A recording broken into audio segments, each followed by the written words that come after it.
Track একসঙ্গে কাজ করে এবং পারস্পরিক সহযোগিতা ব্যতীত কারো পক্ষেই পেশাদারিত্বের সাথে দায়িত্ব পালন করা সম্ভব হবে না।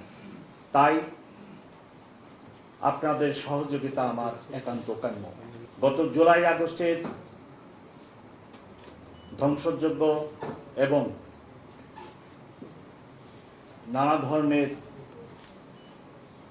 ক্ষতিকর কার্যাবলীর জন্য আমি ঢাকাবাসীর কাছে ক্ষমা প্রার্থী।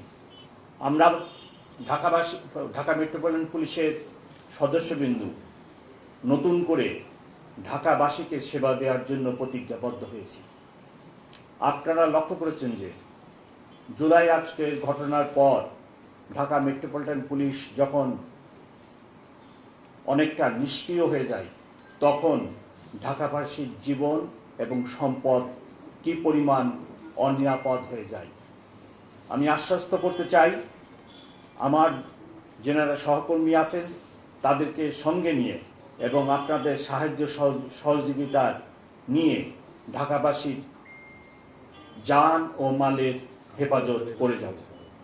আমি ইতিমধ্যেই আমার সহকর্মী বিন্দুকে শক্ত মেসেজ দিতে সক্ষম হয়েছি যে ঢাকাবাসীর সেবা দানের জন্য কোনরূপ কার্পণ্যতা করা যাবে না।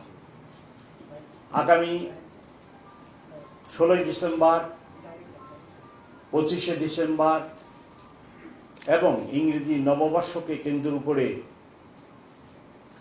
অনেক জায়গা ঢাকাবাসীর জমায়েত হবে এবং আমি আশা করি এই সকল জমায়েত আনন্দের সাথে এবং নিরাপদভাবে ওনারা উপস্থিত হয়ে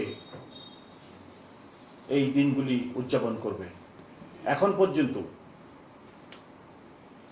এই সকল অনুষ্ঠানের জন্য নিরাপত্তার কোনো ঘাটতি নেই এবং কোনো আশঙ্কা নেই বলে আমি মনে করি। আমাদের হামলার টার্গেটটা কোনো মানুষই আমাদের হামলার টার্গেট না। আমরা তো সেবা দানকারী প্রতিষ্ঠান, আমরা তো সেবা দিতে চাই, আমরা কেন হামলা করতে যাব?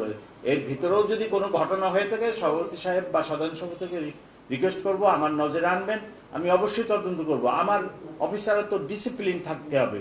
কেন ওনারা হামলা গাম্বা দুর্ব্যবহার এই মানুষের সাথে বা আপনাদের সাথে বা কারোর সাথেই কেন করবেন? হেলমেট বাহিনীর যুগের অবসান ঘটেছে।